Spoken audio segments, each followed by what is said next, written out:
अब हम आते हैं सेक्शन नंबर 44A पे। ये बात करते हैं रेसिप्रोकेटिंग टेरिटरीज के बारे में। फॉर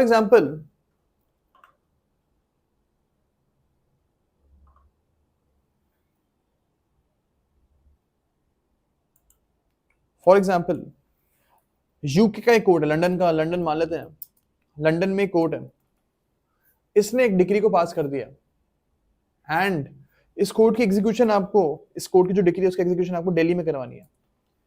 लंदन के कोर्ट ने डिक्री को पास कर दिया और अब दिल्ली में आके आपको एग्जीक्यूशन को करवाना है। तो section number 44A, section number 44A जो है ना, वो आपको परमिट करता है।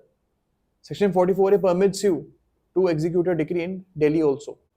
अगर सपोज यूके एक रेसिप्रोकेटिंग टेरिटरी है, ऑफिशियल गैजेट में ऑलरेडी इंडियन गवर्नमेंट है ना सारी रेसिप्रोकेटिंग टेरिटरीज के नाम डाले हुए हैं, तो अगर यूके का नाम वहां पे मेंशन्ड है तो लंदन के कोर्ट की जो डिक्री है वो आप दिल्ली में भी एग्जीक्यूट करवा सकते हो। यहाँ पे क्या होगा, लंदन का जो कोर्ट है वो एक सर्टिफिकेट देगा कि इतना परसेंट डिक्री का, इतना परसेंट 50% फॉर एग्जाम्पल लंदन में सेटिस्फाई हो चुका है, मतलब लंदन में जो भी प्रॉपर्टीज थी वो हमने बिकवा दी हैं और 50% of the decree has been satisfied वो उस सेल से, लेकिन अभी 50% डिग्री अभी भी बाकी है। तो इसलिए जो भी दिल्ली में प्रॉपर्टीज हैं जजमेंट डेटर की, उसको भी बिकवाना पड़ेगा। ओके, तो ये सर्टिफिकेट आप लंदन के कोर्ट से लेके आओगे और दिल्ली के कोर्ट में सबमिट कर दोगे। फिर क्या होगा, दिल्ली का कोर्ट जो है ना इस सर्टिफिकेट को कंक्लूसिव प्रूफ मान लेगा। वो मान लेगा कि हाँ एक्चुअली में 50% डिग्री ऑलरेडी लंदन में हो चुकी है एंड बाकी की डिग्री हमको दिल्ली में सेटिस्फाई करवानी है। तो ये सर्टिफिकेट जो है लंदन की कोर्ट का, इसको दिल्ली का कोर्ट मानेगा कंक्लूसिव प्रूफ। अब हम आते हैं इसके क्लॉज नंबर 3 पे। क्लॉज नंबर 3 इसका ये बोलता है कि अगर अब आपको दिल्ली के कोर्ट में एग्जीक्यूशन करवाना है, देन सेक्शन नंबर 47 में जो प्रोसीजर गिवन है उस प्रोसीजर को आप अडॉप्ट करोगे एंड दिल्ली के कोर्ट में जो है लंदन वाले कोर्ट की डिक्री को एग्जीक्यूट आप करवा सकते हो। ओके, लेकिन हाँ अगर वो डिक्री जो है वो पब्लिक पॉलिसी के खिलाफ है या फिर A to F कुछ क्लॉजेस दिए हुए सेक्शन नंबर 13 में जो हम ऑलरेडी पढ़ चुके हैं, अगर उनमें से किसी भी क्लॉज के अंडर डिक्री आ जाती है देन उसकी एग्जीक्यूशन दिल्ली में नहीं हो सकती है। फॉर एग्जाम्पल आपको मैंने दिया ऑलरेडी कि अगर वो डिक्री जो है लंदन की कोर्ट की, that decree is against the public policy of India, then अगर वो पब्लिक पॉलिसी ऑफ इंडिया के खिलाफ है तो आप उसको दिल्ली में अब एग्जीक्यूट नहीं करवा सकते हो। ओके, तो हमको इसमें बस यही चीज समझनी है सेक्शन नंबर 44 में। अब हम आते हैं सेक्शन नंबर 45 पे।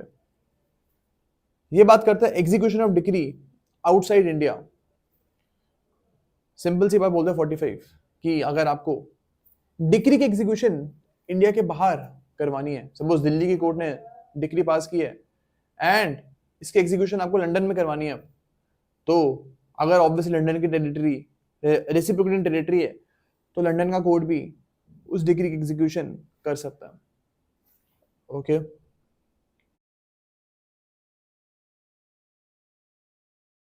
अब प्रिसेप्ट्स का जो कॉन्सेप्ट है वो प्रीलिम्स में पूछा जाता है।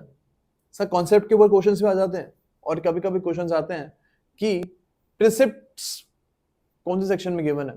आपको ऑप्शन देंगे सेक्शन 46, 47, 48, 49, तो आपको टिक करना है सेक्शन नंबर 46 पे। ओके, तो ये क्वेश्चन भी पूछा जा सकता है आपसे। अब प्रिसेप्ट्स का कॉन्सेप्ट हम समझते हैं। For example, there is a court number A in Bangalore.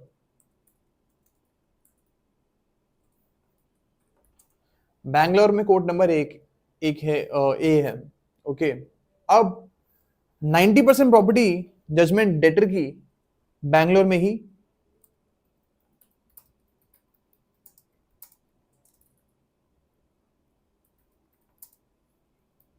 90% property जो है जजमेंट डेटर की वो बैंगलोर में ही है। ओके, एंड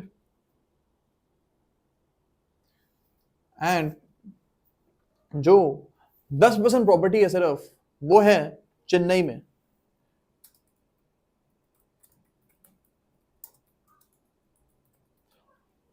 ओके, अब यहां पे यहाँ पे बैंगलोर का जो कोर्ट है वो पूरी की पूरी डिग्री चेन्नई की कोर्ट में ट्रांसफर नहीं करेगा, बल्कि वो ये बोल सकता है सिर्फ चेन्नई की कोर्ट को कि सर एक स्पेसिफिक प्रॉपर्टी है चेन्नई में जो जजमेंट लेटर की है उसको आप अटैच कर लो, बिकॉज 10% अभी भी डिग्री को एग्जीक्यूट करना बाकी है, तो चेन्नई में जो प्रॉपर्टी है उसको आप अटैच कर लो सिर्फ।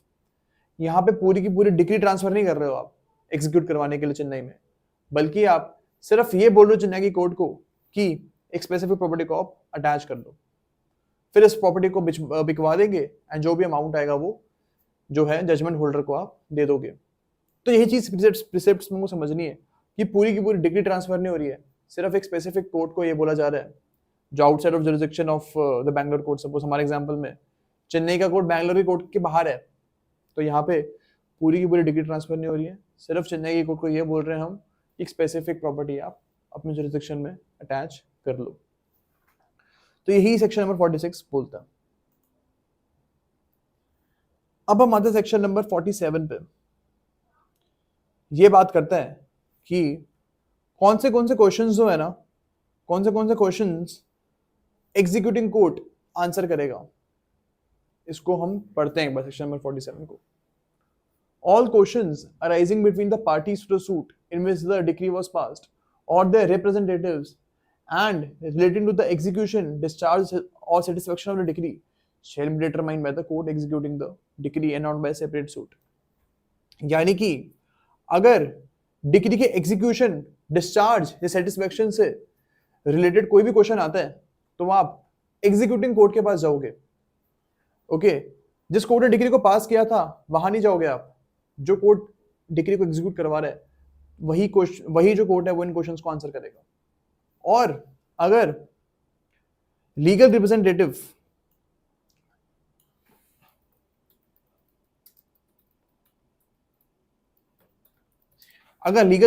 से रिलेटेड कोई क्वेश्चन आता है, ओके, उस केस में भी आप एग्जीक्यूटिंग कोर्ट के पास ही जाओगे उस क्वेश्चन का आंसर कराने के लिए। जिस कोर्ट ने डिग्री को पास किया था वहां नहीं जाओगे आप, ओके। या फिर एक सेपरेट सूट लेके नहीं आ जाओगे आप ये पता करवाने के लिए कि लीगल रिप्रेजेंटेटिव कौन है। लाइक फॉर एग्जांपल एक केस है, वहां पे ए बोल रहा है कि मैं लीगल रिप्रेजेंटेटिव हूं और बी बोल रहा है कि मैं लीगल रिप्रेजेंटेटिव हूं, ओके। तो यहाँ पे ए वर्सेस बी का अलग से सूट नहीं आ जाएगा, बल्कि जिस डिग्री में एग्जीक्यूशन हो रहा है, जो कोर्ट एग्जीक्यूशन कर रहा है वही कोर्ट इसको डिटरमाइन कर लेगा कि लीगल रिप्रेजेंटेटिव कौन है, ओके। एक सेपरेट सूट फाइल नहीं होगा इसको डिटरमाइन करने के लिए। तो यही हमारा सेक्शन नंबर 47 बोलता है कि ये पावर हमारे एग्जीक्यूटिंग कोर्ट के पास है डिसाइड करने की कि लीगल रिप्रेजेंटेटिव कौन है, ओके। इसका क्लॉज नंबर 3 यही बोलता है, where a question arises as to whether any person is or is not the representative of a party, such question shall for the purposes of this section be determined by the court। Court यहाँ पे कौन सा court हम बोल रहे हैं? Executing court. तो यही चीज हमको समझनी है बस इसमें। अब सेक्शन नंबर 48 जो है हमारा वो रिपील हो चुका है एंड ऑफ कोर्स हमको उसको पढ़ने की जरूरत नहीं है। अब हम आते हैं सेक्शन नंबर 49 पे। सेक्शन नंबर 49 बोलता है कि अगर, इसको हम एग्जांपल के थ्रू समझते हैं।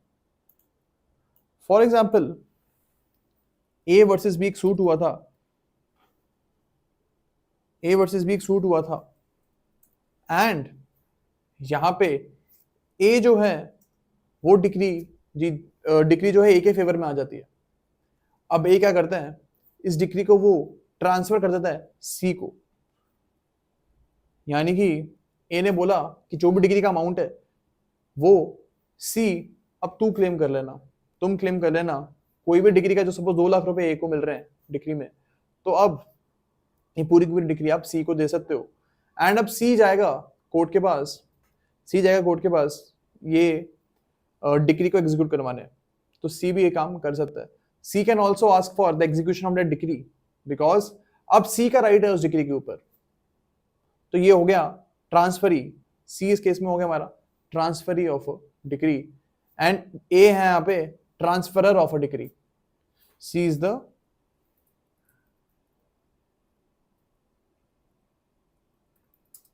Transfer of decree in this case. Okay, तो यही चीज हमको समझनी है बस सेक्शन नंबर 49 पे। अब हम आते हैं सेक्शन नंबर 50 पे। सेक्शन नंबर 50 बात करता है कि अगर अगर कोई person, judgement debtor for example, judgement debtor अगर मर जाता है, okay, for example A versus B है, यहाँ पे बी के अगेंस्ट डिक्री आई थी, सपोज बी डाइज, बी की डेथ हो जाती है यहाँ पे, तो जो बी के लीगल रिप्रेजेंटेटिव है सी, इनके खिलाफ जो है डिक्री को एग्जीक्यूट किया जा सकता है। यहाँ पे ए कोर्ट में एप्लीकेशन डालेगा कि सर बी की डेथ हो चुकी है अब, एंड नाउ मेरे को डिक्री जो है वो सी के अगेंस्ट एग्जीक्यूट करवानी है, तो ये एप्लीकेशन ए ही डालेगा बिकॉज ए को डिक्री एग्जीक्यूट करवानी है। तो सी के खिलाफ भी जो है डिक्री को एग्जीक्यूट किया जा सकता है। एंड कितने परसेंट तक, कितने एक्सटेंट तक आप सी के खिलाफ डिक्री को एग्जीक्यूट करवा सकते हो, इसका आंसर भी सेक्शन नंबर 50 हमें देता है। ओके, सेक्शन नंबर 50 सी का हमको आंसर देता है। फॉर एग्जाम्पल बी की जो प्रॉपर्टी है वो 50% सी के पास आती है एंड 50% आती है ये डी के खिलाफ, डी के फेवर में, सॉरी, सी के पास 50% आती है और डी के पास 50% आती है प्रॉपर्टी। ओके, यहां पे अब क्या होगा, यहाँ पे डिक्री का जो अमाउंट है ना वो 50% तक ही आप सी से निकलवा सकते हो, बिकॉज उसके बाद जो प्रॉपर्टी आई है ना 50% ही आई है, तो डिक्री का अमाउंट भी 50% आप सी से क्लेम कर सकते हो, एंड बाकी का जो 50% है आपको वो डी से करना पड़ेगा बिकॉज आधी प्रॉपर्टी डी के पास आई है। तो सी पूरे का पूरा अमाउंट नहीं देगा यहाँ पे, वो सिर्फ आधा अमाउंट ही देगा बिकॉज उसके पास आधी प्रॉपर्टी ही आई है, एंड बाकी का जो अमाउंट है वो डी से क्लेम कर सकते हो आप। मतलब कौन कर सकते हैं यहाँ पे, ए जो है, ए आधा सी से करेगा और आधा डी से करेगा। अब हम आते हैं सेक्शन नंबर 51 पे। सेक्शन 51 बोलते हैं कि एक एग्जीक्यूटिंग कोर्ट कौन से मेथड से एग्जीक्यूशन को करवा सकता है, यानी कि कौन से मेथड्स का एम्प्लॉयमेंट हो सकती है, कौन से मेथड को एम्प्लॉय किया जा सकता है टू सेटिस्फाई योर डिक्री। इसमें बोला गया by delivery of any property specifically decreed, यानी कि अगर सूट था हमारा ए वर्सेस बी और सूट था हमारा प्रॉपर्टी से रिलेटेड,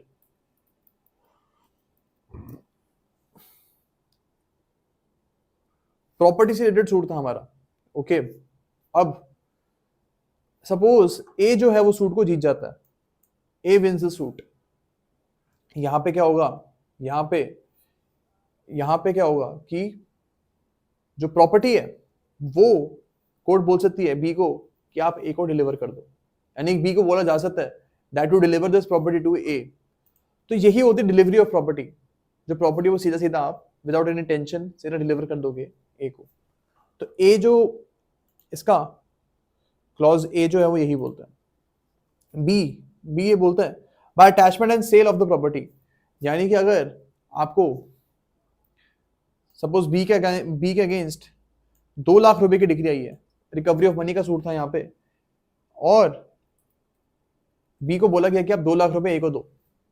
अब बी बोलता है कि मैं तो नहीं करता ऐसा, मतलब ऐसे डायरेक्टली कोर्ट को नहीं बोलता, वो कोई एक्शन दिखा नहीं रहा जिससे एक्शन से हमको ये लगे कि बी एक्चुअली इंटरेस्टेड है 2 लाख रुपए देने के लिए ए को।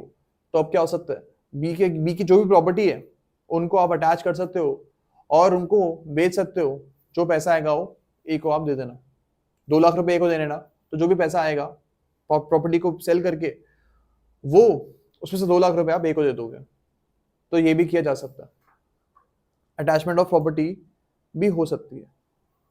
सी बोलता है by arrest and detention in prison, मतलब कि बी जो है हमारे इस एग्जाम्पल में उनको अरेस्ट भी किया जा सकता है बिकॉज उसने डिक्री के एग्जीक्यूशन में कोऑपरेशन नहीं किया।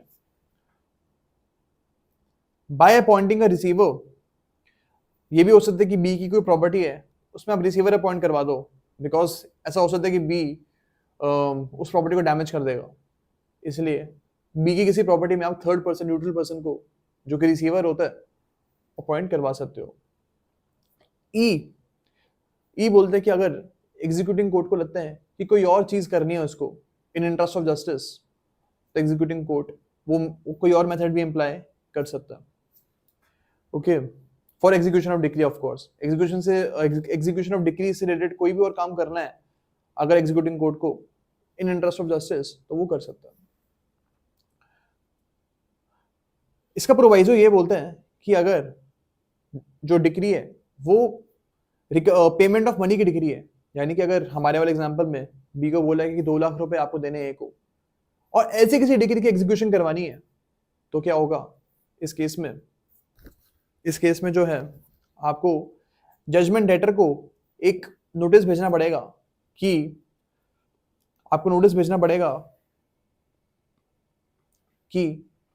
उसे पूछने के लिए that why we should not put you in prison, यानी कि अगर बी पैसे नहीं दे रहा है तो सीधा आप जाके उसका अरेस्ट नहीं करोगे, आप पहले उससे एक शो कॉज नोटिस उसको भेजोगे कि हम आपको अरेस्ट क्यों ना करें। मतलब एक तरीके से उसको एक अपॉर्चुनिटी मिल रही है अपनी बात रखने के लिए, तो सीधा उसको अरेस्ट नहीं करोगे आप, उससे पहले चीज पूछोगे आप कि why we should not arrest you. Okay, और उसको आप प्रिजन में तभी डालोगे, कोर्ट जो उसको प्रिजन में तभी डालेगी जब कोर्ट को लगेगा कि वो जो जजमेंट डेटर जो है वो भागने वाला है। अगर कोर्ट को लगता है कि जजमेंट डेटर भागने वाला है, यानी एब्सकॉन्ड करने वाला है, इन दैट केस उसको आप अरेस्ट कर सकते हो। ओके, या फिर ऐसा कोर्ट को लगता है कि जो प्रॉपर्टी है वो कोई जजमेंट डेटर जो है अपने किसी प्रॉपर्टी को बेच रहा है ताकि उसको अटैच ना किया जा सके, इस केस में भी उसको अरेस्ट किया जा सकता है। या फिर अगर ऐसा लगता है कोर्ट को कि जजमेंट डेटर के पास पैसे थे शुरू से इसके पास पैसे हैं डिक्री अमाउंट पे करने के लिए, और फिर भी वो नहीं कर रहा है, तो इस केस में भी आप क्या कर सकते हो, उसको अरेस्ट कर सकते हो। तो ये चीजें कुछ these are some of the safeguards that is given in section number 51, जहां पे ये चीज बोली गई है कि आप सीधा जाके जजमेंट डेटर को अरेस्ट नहीं करोगे, आपको इन पर्टिकुलर चीजों से पहले सेटिस्फाई होना पड़ेगा, देन ओनली अगर पेमेंट ऑफ मनी की डिक्री है देन आपको ये सारे के सारे सेफगार्ड्स जो है उनको फॉलो करना पड़ेगा।